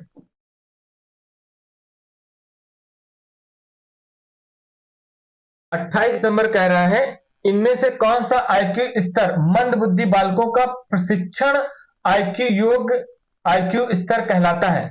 देखो जब हम प्रशिक्षण की बात करेंगे, ध्यान देना, जब हम प्रशिक्षण की बात करेंगे तो 70 के नीचे वाला लिया जाता है, 70 के ऊपर नहीं, 70 के नीचे। अब देखो यहां पर कभी कभी ऑप्शन में हमारे आ जाता है ऐसे 69 से लेकर, 69 से लेकर थोड़ा सा और नीचे चले जाते, या ऐसे हम करते, मान लो 50 से लेकर हम 69 तक चले जाते। 70 के नीचे याद रखना, 70 के नीचे जो आएगा वो हमारा किस में जाएगा? मंद बुद्धि बालकों। ठीक है, तो ये कोई भी डिजिट हो सकता है। अब इससे नीचे जितने भी आते वो हमारा किसमें काउंट हो जाता है? मंद बुद्धि में। ये हो गया। 31 नंबर क्या था? तो देखो, वह विज्ञान जो संख्यात्मक पदार्थ एकत्र करने, विभाजित करने, प्रस्तुत करने, तुलना करने, व्याख्या करने की विधि किसमें होगी? स्टैटिक्स में होगी। किसमें होगी? स्टैटिक्स में होगी, सांख्यिकी में होगी। किसमें होगी? स्टैटिक्स, सांख्यिकी।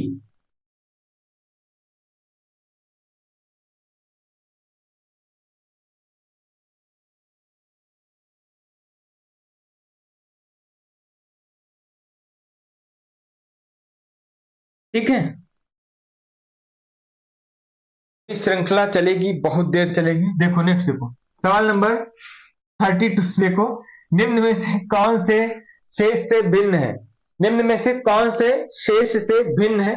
तो पीएफ 16 पीएफ परीक्षण होता है, एक टीएटी परीक्षण होता है, एक रेवन परीक्षण होता है, एक ड्रॉ एंड मैन परीक्षण होता है। एक भिन्न होगा, बाकी सब एक जैसे होंगे। तो ये भी बुद्धि परीक्षण है, ये भी बुद्धि परीक्षण है, ये भी बुद्धि परीक्षण है, बस खाली किसको छोड़कर? रेवन परीक्षण को छोड़कर। रेवन परीक्षण को छोड़कर बाकी सब एक जैसे हैं, तो ऑप्शन नंबर सी कर लेना सही। ठीक है, एक भिन्न है मतलब ये तीनों बुद्धि के लिए जाने जाते हैं, और ये रेवन को छोड़कर। ठीक है, ये व्यक्तित्व परीक्षण है। ये कैसा परीक्षण है? व्यक्तित्व परीक्षण है। नेक्स्ट देखो, थोड़ा सा स्पीड में करते हैं। सवाल नंबर 33 कह रहा है, एक शिक्षक खाद्य व सब्जियों फलों के चित्र का उपयोग कर अपने शिक्षार्थियों के साथ चर्चा करता है। विद्यार्थी अपने अनुभव से जोड़कर पोषण के तत्वों को सीखते हैं। इस दृष्टिकोण का आधार है सीखने की क्लासिकल अवस्था है, या पुनर्बलन का सिद्धांत है, या सीखने का क्रिया प्रसूत अनुकूलन है, या ज्ञान का निर्माण है। बताओ क्या लगाओगे सवाल नंबर 33 में? हम साइड हो जा रहे हैं, एक बार पढ़ो इसको। सवाल नंबर 33 क्या कह रहा है, और सवाल नंबर 33 का सही जवाब क्या होगा? सीखने की क्लासिकल अवस्था जो हमारी होती है, ये हमारे पावलोव का सिद्धांत है, शास्त्रीय अनुबंधन सिद्धांत है, इससे कोई मतलब नहीं। पुनर्बलन स्किनर से संबंधित है। क्रिया प्रसूत अनुबंधन, देखो अगर थोड़ा सा दिमाग लगाते तो क्रिया प्रसूत अनुकूलन भी किसका है? स्किनर का है। पुनर्बलन भी स्किनर प्रयोग करते हैं। तो ये एक सवाल में दो ऑप्शन तो कभी सही होंगे नहीं, गलत हो गया। तो बचा कौन सा? ज्ञान का निर्माण हो रहा है। यहां पर क्या हो रहा है? ज्ञान का निर्माण। ऑप्शन नंबर डी क्या हो जाएगा? बिल्कुल सही।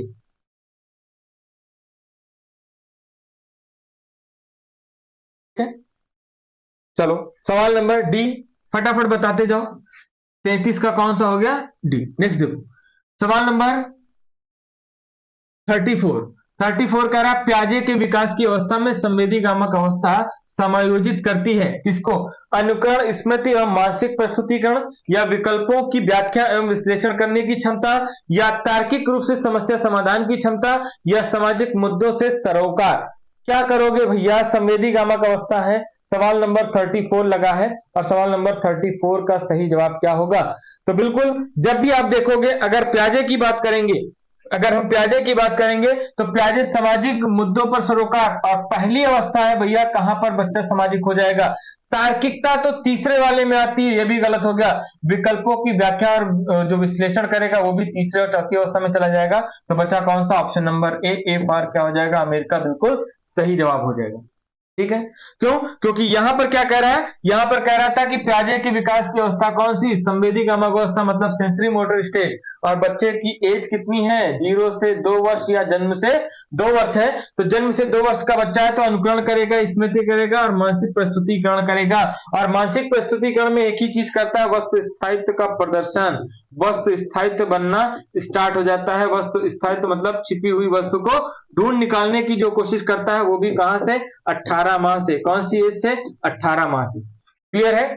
सवाल नंबर 34 के बाद आते हैं 35 नंबर होगा। शैशवावस्था होती है 5 वर्ष तक, 12 वर्ष तक, 21 वर्ष तक, या इनमें से कोई नहीं। अभी आपको बताकर आए हैं, शैशवावस्था खाली आ जाए, सिर्फ शैशवावस्था पूछ ले तो शैशवावस्था पूछेगा तो जन्म से या 0 से कितना लगाएंगे? 5 या 6 वर्ष लगाएंगे। ठीक है, 5 या 6 वर्ष। अगर यहीं पर बाल्यावस्था होता तो बाल्यावस्था हम कितना चले जाते? 6 से 12 चले जाते। कितना चले जाते? 6 से 12। और किशोरावस्था कितना हो जाता? तो किशोरावस्था की एज हम लोग कितना मान लेते हैं? तो 12 से 18 वर्ष। कितना मानते हैं? 12 से 18। तो ऑप्शन नंबर ए क्या हो जाएगा? बिल्कुल सही हो जाएगा। क्लियर है भाई? चलो सभी लोग बताते जाओ, जिसको डाउट हो वो लिख देगा। निम्नलिखित में से कौन सा कथन असत्य है? मतलब एक कथन होगा जो असत्य होगा, बाकी सब क्या होंगे? सही होंगे। अक्षमता व्यक्तियों के प्रति विपरीत विचार एवं भावना बच्चा बड़ों से सीखता है। विशेष आवश्यकता वाले बच्चे दूसरे क्षेत्र में कार्य करने में अक्षम होते हैं।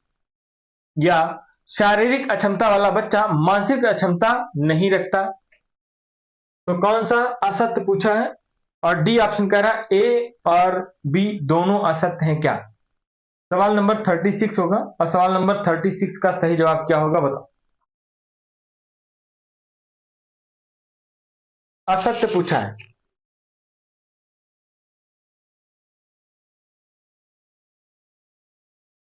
देखो असत्य का बात करेंगे तो मतलब कौन सा गलत पूछा है? तो कह रहा अक्षमता व्यक्तियों के प्रति विपरीत विचार, मतलब जब हम अक्षमता होती है हमारे अंदर तो व्यक्तियों के अंदर विपरीत विचार होता है एवं भावना बच्चों से बड़ों से सीखते हैं। बिल्कुल सही बात है, ये असत्य नहीं है। विशेष आवश्यकता वाले बच्चे दूसरे क्षेत्रों में कार्य करने में अक्षम होते हैं। भैया ये कैसे कह सकते हो? मतलब विशेष आवश्यकता है उनको, मतलब और कुछ सिखाने की आवश्यकता है, लेकिन क्या दूसरे क्षेत्र में भी वो अक्षम होंगे, मतलब कैपेबल नहीं होंगे या उनके अंदर क्षमता नहीं होगी? ये जरूरी नहीं हो सकता। शारीरिक अक्षमता वाला बच्चा मानसिक अक्षमता नहीं रखता। बिल्कुल सही बात है भैया, जरूरी थोड़ी ना हमारे अंदर शारीरिक अक्षमता है, शरीर से हम कमजोर है लेकिन हमारा मस्तिष्क विकार बहुत तेज है। सही बात तो कह रहा है, अक्षमता नहीं रखता है। तो इसलिए ऑप्शन नंबर बी क्या हो जाएगा? सही हो जाएगा। आशा वर्मा सर जी हम जा रहे हैं।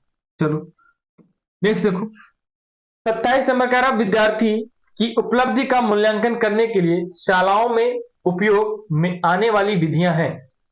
परिणात्मक एवं निरीक्षण विधि है, या परिणात्मक एवं गुणात्मक विधि है, या गुणात्मक एवं साक्षात्कार विधि है, या उपर्युक्त में से कोई नहीं। सवाल नंबर 37 जबरदस्त सवाल लगा है, क्या लगाओगे? तो देखो अगर हम शिक्षार्थियों की उपलब्धि की बात करें, अचीवमेंट मूल्यांकन की बात करें, तो करने के लिए शालाओं में उपयोग में होने वाली विधियां जो हमारी हैं वो परिणात्मक और निरीक्षण नहीं होती हैं। ठीक है, ये गलत हो गया। साक्षात्कार भी गलत हो गया, लेकिन परिणात्मक और गुणात्मक, गुणात्मक क्या होता है? सबसे बेस्ट होता है। क्वालिटी भी देखते हैं और क्वांटिटी भी देखते हैं, क्वांटिटी और क्वालिटी दोनों देखते हैं। ऑप्शन नंबर बी क्या हो जाएगा? बिल्कुल सही। चलो 37 के बाद आ जाओ। 38 नंबर कह रहा आशा 14 वर्ष आयु में वह सब कार्य करती है जो अधिकतर 6 से 7 वर्ष के बच्चे करते हैं। आशा की अवस्था का कारण है मानसिक अक्षमता है, या अनुवांशिकता है, या अपंगता है, या कुपोषण है। 14 वर्ष की आयु में वह कार्य करती है जो अधिकतर बच्चे जो 6-7 वर्ष के बच्चे होते हैं, 6-7 वर्ष के बच्चे जो कार्य कर ले जाते हैं वो कार्य आशा कब करती है? तो 14 वर्ष में करती है। तो भैया बताओ, अपंगता तो है नहीं, है ना, ऐसा कुछ बताया नहीं, कुपोषण है नहीं, अनुवांशिकता है नहीं, ये उसकी क्या है? मानसिक अक्षमता है। ये क्या है? उसकी मानसिक अक्षमता हो सकती है कि भैया जो काम बच्चा 6-7 वर्ष का बच्चा कर ले जा रहा है, जोड़ घटाना गुणा भाग, वो हम 14 वर्ष में कर रहे हैं, तो ये हमारी क्या है? मानसिक अक्षमता है। क्या है? मानसिक अक्षमता है। नेक्स्ट देखो, सवाल नंबर 39 होगा और सवाल नंबर 39 क्या कह रहा है? कह रहा है व्यक्तिगत निदान विधि का उपयोग है विशेषता बुद्धिमान बालकों का अध्ययन, या असामान्य एवं संतुलित बालकों का अध्ययन, या दुर्बल बालकों का अध्ययन, या सामान्य बालकों का अध्ययन। क्या लगाओगे? सवाल नंबर 39 बहुत जबरदस्त सवाल लगा है और 39 का सही जवाब क्या होगा? 39 का सही जवाब क्या होगा सभी साथी बताएंगे? 39 व्यक्तिगत निदान विधि का उपयोग विशेषता किसमें किया जाता है? बुद्धिमान बालकों के अध्ययन में नहीं, असामान्य एवं असंतुलित बालकों में नहीं, दुर्बल बालकों के अध्ययन में। किसमें किया जाता है? दुर्बल। दुर्बल का मतलब हो गया जो थोड़ा सा वीक है बच्चे, जो थोड़ा सा कमजोर है बच्चे, उनके लिए हम व्यक्तिगत निदान विधि का प्रयोग करते हैं। इंडिविजुअल उनके पास जाते हैं और उनको हम उनकी समस्या का समाधान करने का प्रयास करते हैं। ठीक, तो ऑप्शन नंबर सी क्या हो जाएगा? सही। अंजन कुमार का बी नहीं, बी नहीं होगा, सी ऑप्शन सही होगा। अगला देखो सवाल नंबर होगा 40 और सवाल नंबर 40 कह रहा है सीखने का स्थानांतरण है सीखी गई वस्तु को संभालना, या सीखी हुई तकनीक का वैसा ही उपयोग, या सीखी हुई वस्तु का अन्य परिस्थिति में प्रयोग, या उपर्युक्त में से कोई नहीं। सवाल नंबर होगा 40। जबरदस्त सवाल लगा है, और 40 का देखते हैं कितने साथी सही कर पाते हैं। 40 नंबर विक्की भाई बहुत अच्छे, विक्की का सी बहुत बढ़िया। सवाल नंबर 40 सरोज का आ चुका है, रुखसार का आ चुका है, अंजन का आ चुका है, सरला, श्वेता बहुत बढ़िया, बहुत बेहतरीन। सी की तरफ गए हैं, मतलब सीखने का स्थानांतरण होता है, ट्रांसफर ऑफ लर्निंग जो हमारा होता है। एक जगह सीखा हुआ ज्ञान दूसरी जगह पर या दूसरी परिस्थिति में कितना हम उसका प्रयोग कर ले जाते हैं, वो हमारा क्या कहलाता है, सीखी हुई वस्तु का अन्य परिस्थिति में उपयोग। व्यक्तिगत विभिन्नताओं के मापन की सर्वोत्तम मापनी है। नामित मापन होगा, अंतराल मापन होगा, क्रमिक सूचन होगा, या समानुपाती मापन होगा। चलो इसको थोड़ा समझा देते हैं। देखो नामित मापन जो होता है हमारा व्यक्तिगत विभिन्नताओं के मापन के सर्वोत्तम, पहले आप बताओ फिर बताते हैं। नामित मापन होगा, क्रमिक मापन होगा, अंतराल मापन होगा, या समानुपाती मापन होगा। चलो सवाल नंबर 41 बहुत जबरदस्त सवाल है, क्या लगाओगे? देखो ध्यान से देखना। अगर हम बात करें नामित मापन की, तो नामित मापन होता है जिसको हम नाम के आधार पर मापन करते हैं। जैसे मान लो क्लास में हमने कहा सुरेश बहुत अच्छा लड़का है, सुरेश के इतने नंबर आए हैं, तो नाम के आधार पर उसको हम व्यक्त कर रहे हैं। व्यक्तिगत विभिन्नताओं के मापन की पूछा है, व्यक्तिगत नहीं पूछा, व्यक्तिगत भिन्नता के आधार पर जो हमारा मापन होता है। तो देखो अंतराल मापन हमारा होता है बुद्धि, आपकी बुद्धि और बगल वाले की बुद्धि में क्या अंतर है, आपकी रुचि और बगल वाले की रुचि में क्या अंतर है। तो ये बताओ बुद्धि, रुचि, जिज्ञासा, इसमें सब में क्या हो रही है, भिन्नता आएगी। हमारी बुद्धि और आपकी बुद्धि एक जैसी हो सकती है क्या? या आपकी बुद्धि आपके भाई की जैसी बुद्धि वैसे हो सकती है क्या? या आपकी बहन की जैसी बुद्धि आपकी जैसी हो सकती है क्या? नहीं हो सकती। तो ये सब क्या है, डिफरेंट है, विभिन्नताएं हैं। ये सब क्या है, विभिन्नताएं। तो ये अंतराल मापन के अंतर्गत आती है। क्रम सूची मतलब होता है नंबर दे दिया 1 2 3, जैसे रोल नंबर होता था, ठीक है, रोल नंबर होता है, या क्रम सूची होती है ना, क्रम सूची है, उसके आधार पर जैसे बता दिया रोल नंबर 5 का बहुत अच्छा नंबर आया है, या रोल नंबर 7 वाले पास हो गए, या रोल नंबर 8 वाला फर्स्ट डिवीजन पास हुआ। तो इसका मतलब हमने नाम तो लिया नहीं, हमने क्या कर दिया, क्रम के आधार पर। ठीक है, सबका डिफरेंट होता है, इसलिए व्यक्तिगत विभिन्नताएं किसमें जाती हैं, अंतराल मापनी में। किसमें जाती है, अंतराल मापनी। और समानुपाती जो हमारा होता है, समानुपाती जो मापनी होता है, ये हमारा नामित मापन के अंतर्गत ही आता है। ठीक है, नेक्स्ट देखो सवाल नंबर 42 कह रहा है शिक्षार्थी और शिक्षक के बीच एक संवादात्मक प्रक्रिया जो उनके सीखने के वातावरण में बदलाव लाती है, वह है मूल्यांकन है, आकलन है, या दोनों है, या उपयुक्त में से कोई नहीं। सवाल नंबर 42, चलो फटाफट बताओ सभी लोग क्या होगा। तो शिक्षार्थी और शिक्षक के बीच एक संवादात्मक जो प्रक्रिया होती है, ठीक है, संवादात्मक जो हमारी प्रक्रिया होती है उसमें क्या क्या लाया जाता है जो सीखने के वातावरण में बदलाव लाती है। तो क्या ला सकती है, मूल्यांकन भी ला सकती है, आकलन भी ला सकती है। भैया मूल्यांकन आकलन दोनों मिलते जुलते हैं, चाहे इन्वायरमेंट की बात असेसमेंट की बात करो, चाहे इवेल्युएशन की बात करो। तो ऑप्शन नंबर बोथ क्या हो जाएगा, सही। चलो अगला देखो सवाल नंबर 43 कह रहा है अध्ययन की दृष्टि से व्यक्तिगत विभिन्नताओं का महत्व है। अध्ययन की दृष्टि से व्यक्तिगत विभिन्नताओं का महत्व है शिक्षार्थियों की व्यक्तिगत शिक्षण व्यवस्था, या व्यक्तिगत रुचियों के अनुसार गृह कार्य देना, या शिक्षार्थियों का समरूप समूही वर्गीकरण करना। सवाल नंबर 43 का सही जवाब क्या होगा? चलो बताओ। अध्ययन की दृष्टि से व्यक्तिगत विभिन्नताओं का महत्व है, बढ़िया सा सवाल है। तो जितने भी साथी गए हैं डी की तरफ, तो उनको एक बात बताते हैं, उनको ढेर सारी शुभकामनाएं, क्योंकि उनका क्या हो गया, मागलत। चलो एक लाइफलाइन आपको दिया हमने, एक लाइफलाइन आपको दिया, अब सोच के बताओ क्या होगा। अध्ययन की दृष्टि से व्यक्तिगत विभिन्नताओं का महत्व पूछा है, अध्ययन की दृष्टि से व्यक्तिगत विभिन्नताओं का महत्व पूछा है। तो भैया यहां पर अगर हम देखेंगे तो विद्यार्थियों की व्यक्तिगत शिक्षण व्यवस्था गलत हो गया, क्योंकि व्यक्तिगत विभिन्नता देखनी है। क्या देखनी है, व्यक्तिगत विभिन्नता का महत्व है, तो व्यक्तिगत रुचियों के अनुसार गृह कार्य देना ये बात गलत है। विद्यार्थियों का समरूप समूह बनाओ और उसमें क्या करो, वर्गीकरण करो। क्या करो, वर्गीकरण। ये पॉजिटिव है। ये क्या है, पॉजिटिव है। सबसे महत्वपूर्ण कौन सा होगा, सी ऑप्शन। रुखसार, बहुत बढ़िया, बहुत बढ़िया, ठीक है। चलो सी की तरफ जितने लोग गए थे वो बिल्कुल सही होंगे। सवाल नंबर 44 देखो। विभेदीकरण परीक्षण अंतर करता है कमजोर शिक्षार्थियों में, सामान्य शिक्षार्थियों में, प्रतिभाशाली शिक्षार्थियों में या उपर्युक्त सभी। विभेदीकरण जो परीक्षण हमारा होता है, डिस्क्रिमिनेशन जो हमारा होता है, वो परीक्षण जो टेस्ट हम लोग लेते हैं वो अंतर डिफरेंशिएशन करता है किसमें, कमजोर विद्यार्थियों में, सामान्य शिक्षार्थियों में, प्रतिभाशाली में या उपर्युक्त सभी में। सवाल नंबर 44, सवाल नंबर 44 लगा हुआ है और 44 का सभी को पता होगा ये क्या होगा। 44 का ए भी सही होगा, बी भी सही होगा, सी भी सही होगा, उपर्युक्त सभी। क्योंकि विभेदीकरण जो परीक्षण अंतर करेगा वो चाहे कमजोर बालक हो, चाहे सामान्य बालक हो, चाहे प्रतिभाशाली बालक हो, सब में होगा, ठीक है। तो ऑप्शन नंबर डी क्या हो जाएगा, सही हो जाएगा।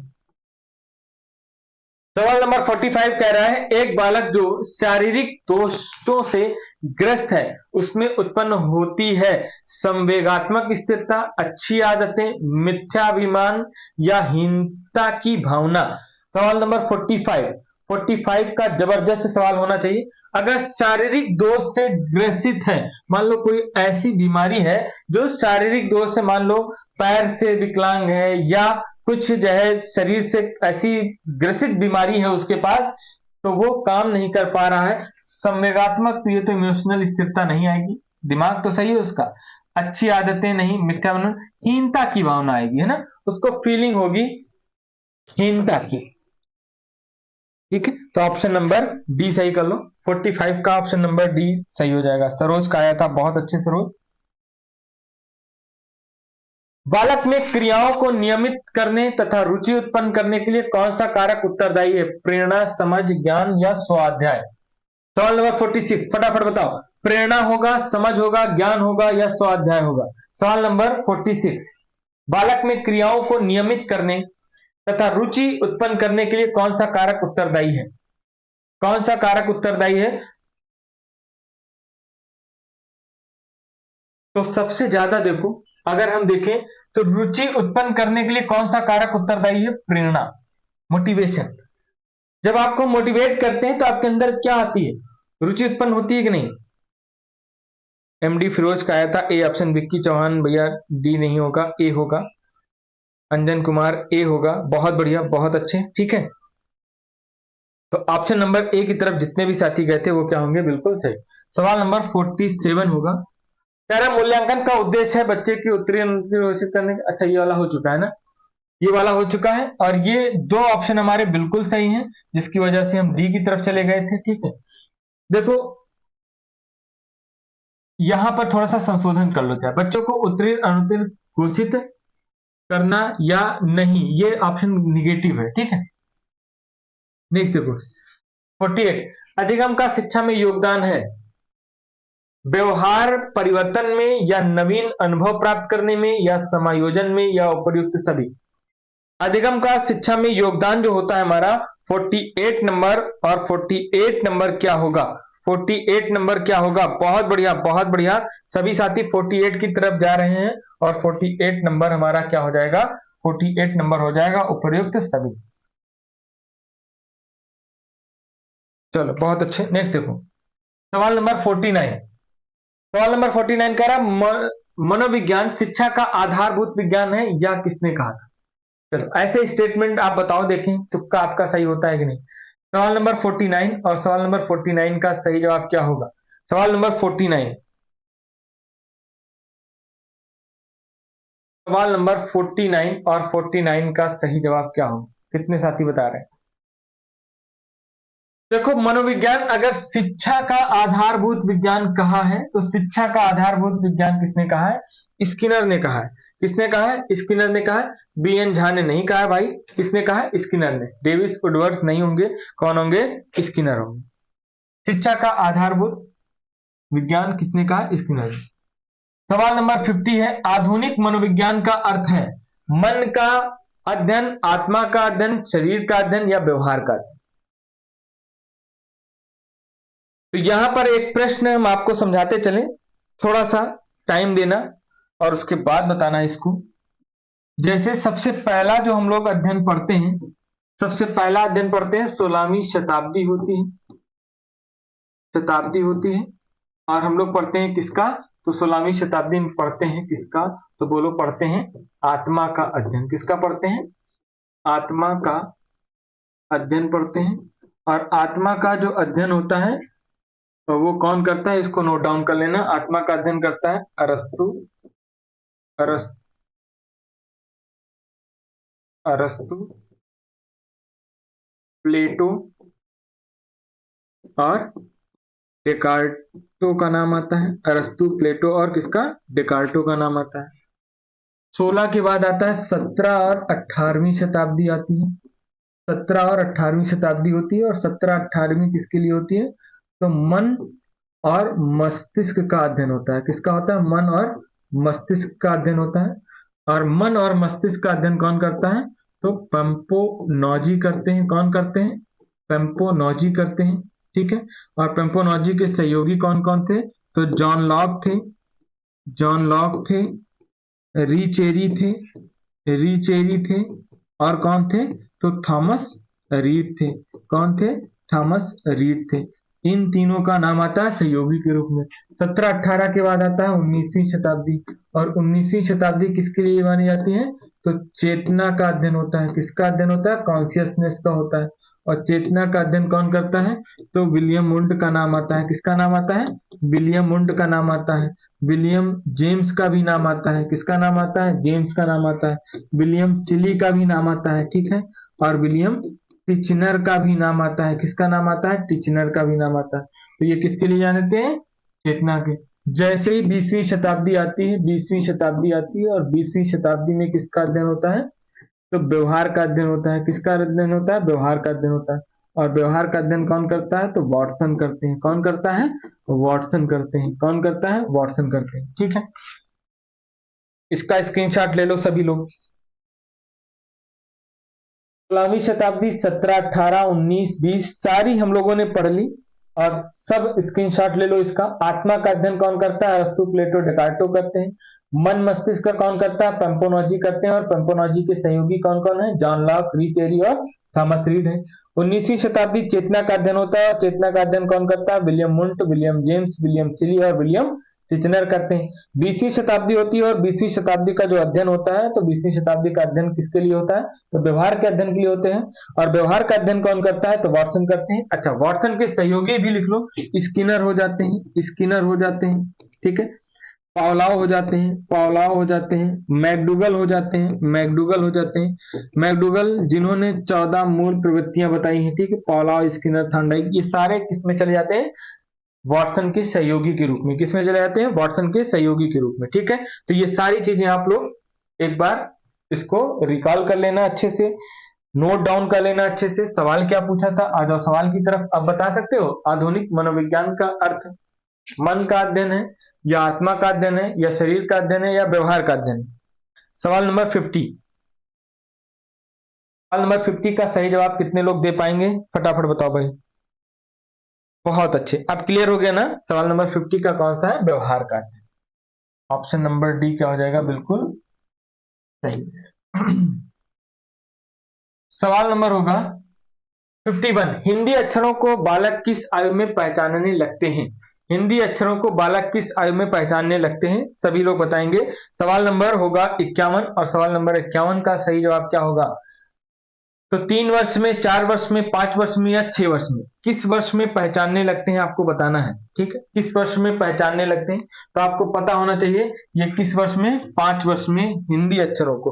कौन से अक्षरों को? हिंदी अक्षरों को। ठीक है। ये देखना, ध्यान देना थोड़ा सा। अब ये जो हमारे हिंदी अक्षर बालकों के किस आयु में पहचानने लगते हैं, ये थोड़ा सा अब मॉडरेट या आधुनिक समय के अनुसार नहीं, ये पिछला जो हमारे साइकोलॉजिस्ट के द्वारा सिद्ध किया गया है उनके अनुसार है। और आजकल के तो बच्चे जानते ही कैसे हैं, है ना? आजकल के बच्चे कैसे हैं जानते ही, तो इसलिए ऑप्शन नंबर सी क्या हो जाएगा? बिल्कुल सही हो जाएगा। सवाल नंबर होगा 52। चलो इसको तो हम बताएंगे नहीं, और ये पूरा चैप्टर पढ़ा चुके हैं। बुद्धिलब्धि मापन के जन्मदाता कौन है? आईक्यू लेवल के जन्मदाता कौन है? बुद्धिलब्धि आईक्यू लेवल के जन्मदाता कौन है? स्टर्न है, बिने है, टर्मन है, या इनमें से कोई नहीं? किसको लगाओगे? सवाल नंबर होगा 52, 52 नंबर। 52 का सही जवाब कितने साथी दे पा रहे हैं? 52 का सही जवाब कितने साथी दे पा रहे हैं, फटाफट बताएं।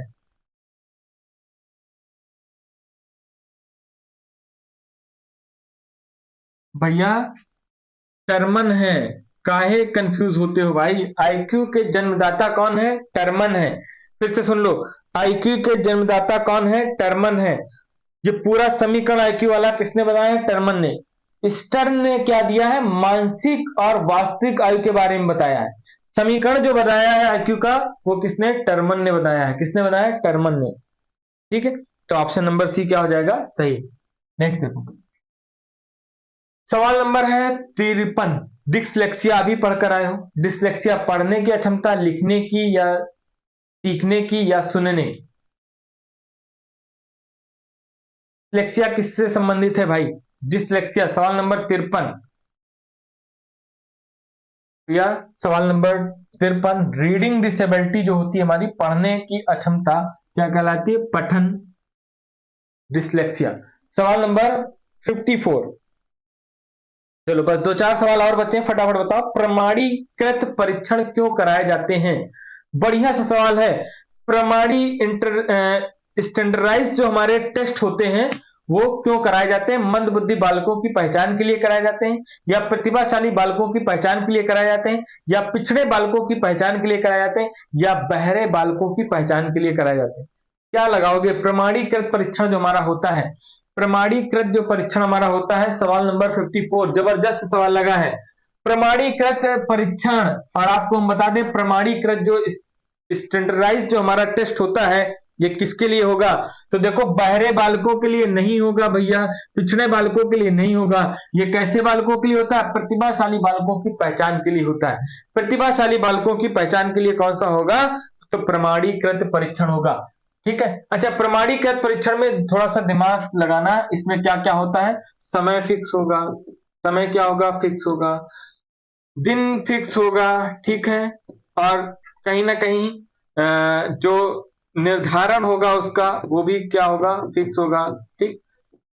एग्जाम सेंटर जगह भी क्या होगी? फिक्स होगी, है ना? जगह भी क्या होगी? फिक्स होगी। जैसे अभी आप लोग सीटेट की परीक्षा आएगी, तो सीटेट की परीक्षा हमारी कैसी है? बोलो। मानकीकृत है ना? स्टैंडर्डाइज है ना? जुलाई में जो भी डेट देंगे फिक्स देंगे, जहां पर सेंटर जाएगा वो फिक्स होगा। ये थोड़ी ना कहेंगे कि आज बता देंगे भैया तुम्हारा लखनऊ गया है सेंटर, फिर कल बता देंगे नहीं कानपुर गया है ना, या जहां मर्जी आए वहां जाके दे आओ। ऐसा नहीं है, चीजें क्या होंगी? फिक्स होंगी। चलो, शिक्षा मनोविज्ञान की उत्पत्ति का वर्ष कौन सा माना जाता है? ये शायद हम आपको बता भी चुके हैं। 1947, 1920, 1940 या 1900? क्या लगाओगे? तो जितने साथी आज हमारे साथ, कुछ लोग नए लोग जुड़े हैं, अगर चैनल पर नए हैं, सब्सक्राइब ना किए हो तो सब्सक्राइब कर लेंगे, जिससे आपको नोटिफिकेशन मिल जाए। ठीक है।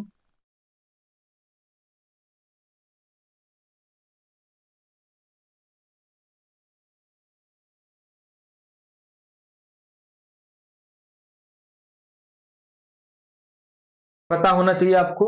ये 1920, क्या लगाओगे? 1920। शिक्षा मनोविज्ञान की उत्पत्ति, शिक्षा मनोविज्ञान की उत्पत्ति जो हमारी हुई है वो 1920 में हुई। कब हुई है? 1920 में।